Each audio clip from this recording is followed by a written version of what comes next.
We're going to look at this video on how we differentiate and integrate inverse trig functions. Before we get started, we're going to have to look at the graphs of inverse trig functions. Now, first of all, we've got this expression y is equal to arc sine. This is the same as just y is equal to sine of minus 1 of x, so the inverse of sine. So here, if we look at this graph, first of all, we're going to make the sine graph 1 to 1. So the sine graph is this one here, the blue one. So that's for your sine graph.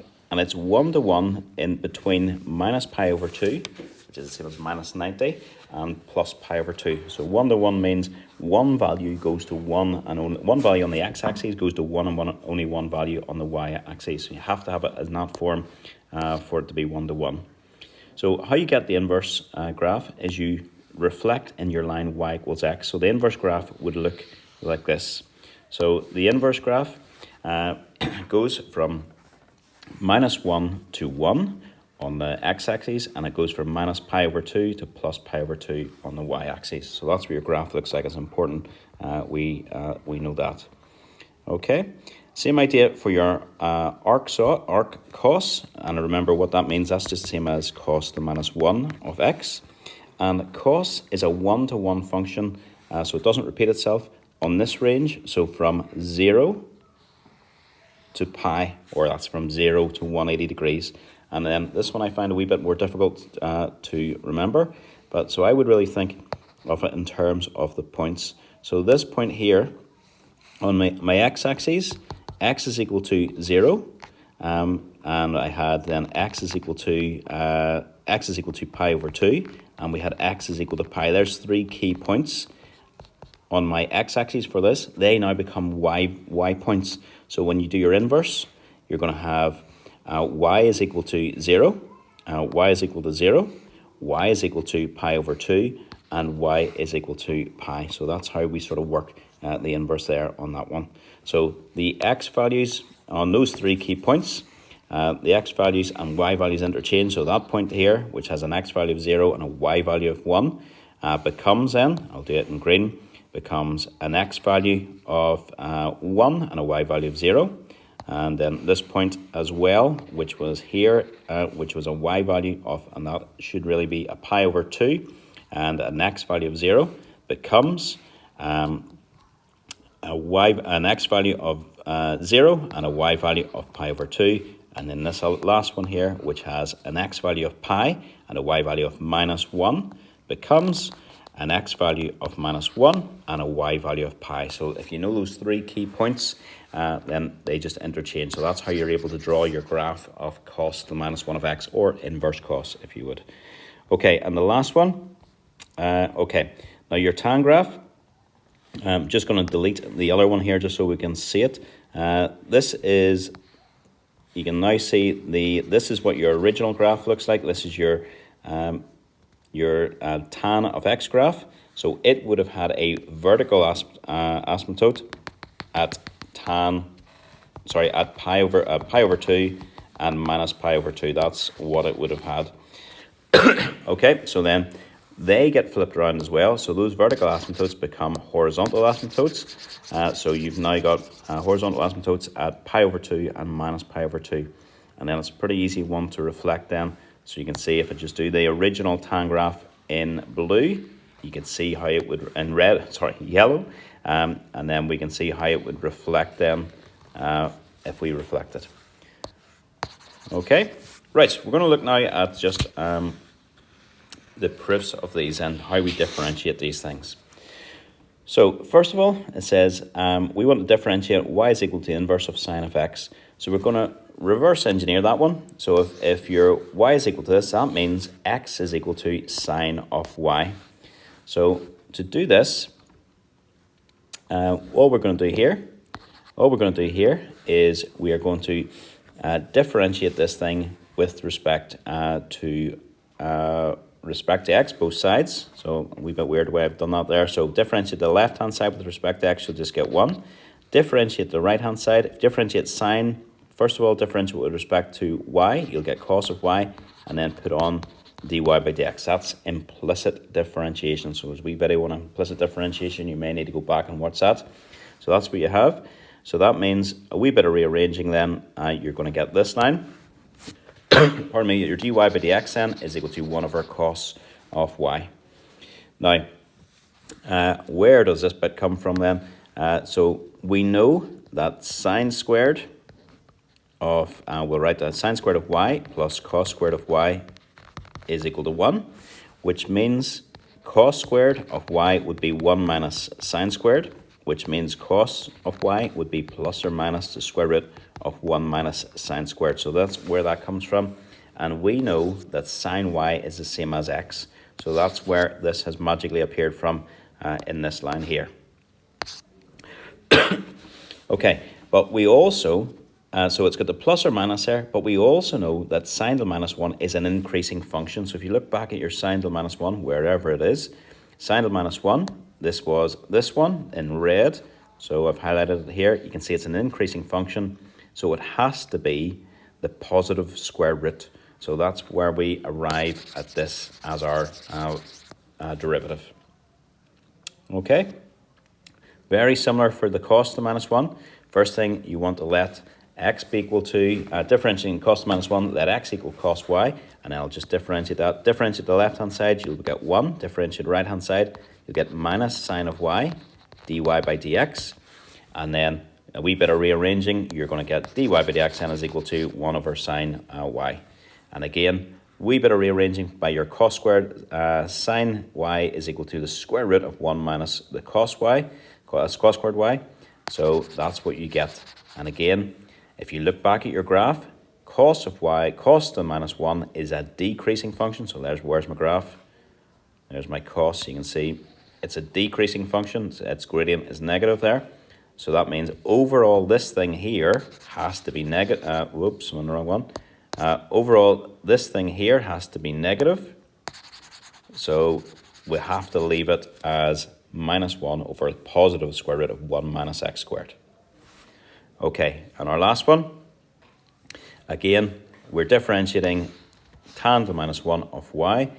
Tan to the minus 1 of x, sorry, which means x is equal to tan of y. And then if we differentiate that, so differentiate the x, you get 1. Differentiate tan, you get sec squared of y, dy by dx. And then a wee bit of rearranging, dy by dx equals 1 over sec squared. And then sec squared is equal to 1 minus tan squared, remember? So that's 1 over 1 plus tan squared, 1 over 1 plus x squared. That means you get this result then here. Okay, for for A-level further maths, these formulas are given to you, thankfully. So you're given all of these, so you don't need to learn them, but you do need to be able to use them. So the results are here. So that was just really a proof of where those results come from, but these results are given to you. We're going to now use these, and what you need to be able to do, and this will be the last thing in this video, is how we use these. And you're not going to be asked just to do cos minus 1 of just an x. It's going to be something a wee bit trickier, so we'll see that here. Okay. Right, I've written down at the right-hand side the bit of information that we need for these questions. So this is what we need here, so to be able to do this, but you're using these results. So it says, find dy by dx whenever y is equal to cos to the minus 1 of x squared. Now over here in red, you can see I know how to differentiate cos to the minus 1 of x, but I don't know how to differentiate cos to the minus 1 of x squared. So we're going to make it, change this a wee bit, and we're going to say let u equal the x squared. Therefore, means your y is equal to cos to the minus 1 of u. And that means dy by dx is equal to dy by du times du by dx. Okay, so the dy by du would be minus 1 over the square root of 1 minus u squared times, and the du is 2x. And then if you sort that out, that's going to be multiply in 2x times that is going to be minus 2x on the top line, and then 1 minus. And if you square your u, you're going to get x to the 4, and we should have the square root of that as well. So that's it done. The next one is tan to the minus 1 of e to the 3x. Again, I would do this using my chain rule, so I'll let my u be equal to e to the 3x. My du by dx then, first of all, is going to be 3e to the 3x. And also, what have we got? my y is going to be equal to tan to the minus 1 of u. So dy by du would be equal to 1 over 1 plus u squared. So in this case, dy by dx, just write down the chain rule for all the time it takes you. Dy by du times du by dx, and then fill it in. So that's going to be 1 over 1 plus u squared times 3e to the 3x. And then put it back in. That's going to be, top line is 3e to the 3x, and the bottom line is 1 plus. And if you square this thing, you're going to get, that's e to the 3x times e to the 3x. You just add the powers, so it's e to the 6x. So a lot of people would make a mistake of saying e to the 9x squared or something along those lines. It's just, sorry, I'll just do that out. You're doing e to the 3x times e to the 3x. So you just add the powers, so it's e to the 6x. Okay, and the last one for this example, a wee bit more to it here in this one. It says find the equation of the normal to the curve. Y is equal to sine to the minus 1 of 2x at the point where x is equal to a quarter. So again, let's write down our y is equal to sine to the minus 1 of 2x. We'll do this without doing the u's this time. So we're going to say our dy by dx is equal to, so we're going to differentiate with respect to the sine of minus 1. You'll get 1 over and the square root of 1 minus the 2x squared. And then difference with respect to the angle, you're going to get 2. So if you sort that out, you're going to get 2 over the square root of 1 minus 4x squared. Okay, so that's your dy by dx. Dy by dx, the best way of describing dy by dx, it's a gradient function. It's a function that allows you to find the gradient of a curve at any point. So just a wee word of mathematics makes it all so much easier. Say when x is equal to 1/4, my dy by dx is equal to, when x is equal to 1/4, dy by dx is equal to, and just fire 1/4 into that using your calculator, 1 minus 4 times 1/4 squared, square root of all that, and do that, and you will get, there's no point in wasting time showing what you would, all the working out for that, it's going to be 4 root 3 all over 3.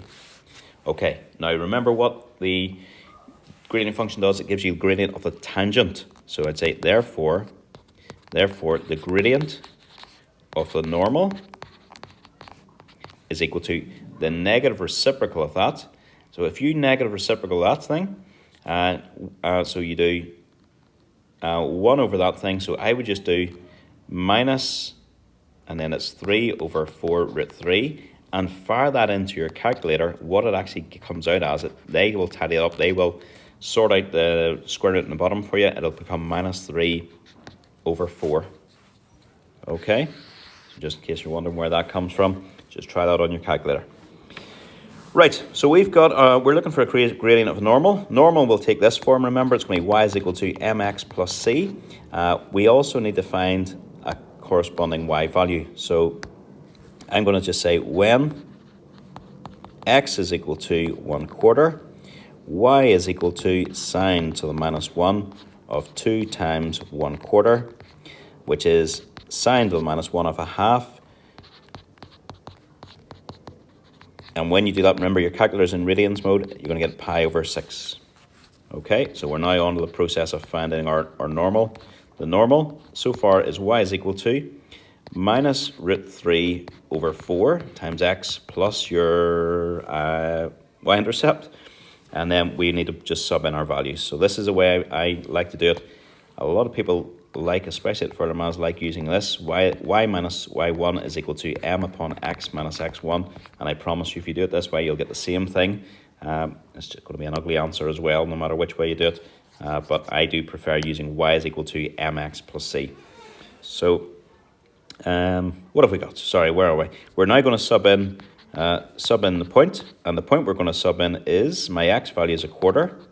And my y value is pi, oops, why is this not working? Pi over 6. So fire that in, you will have pi over 6 is equal to minus root 3 over 4 times 1/4, and then plus c. And then that's going to be pi over 6, and that will come across and add So plus root 3 over 16, that's what your C is. And your last line, just say your normal is. So it's going to be y is equal to minus root 3 over 4 times x, and then plus the pi over 6, and then plus the root 3 over 16. So it's ugly, but there it is. Okay, so there's how we can differentiate inverse trig functions.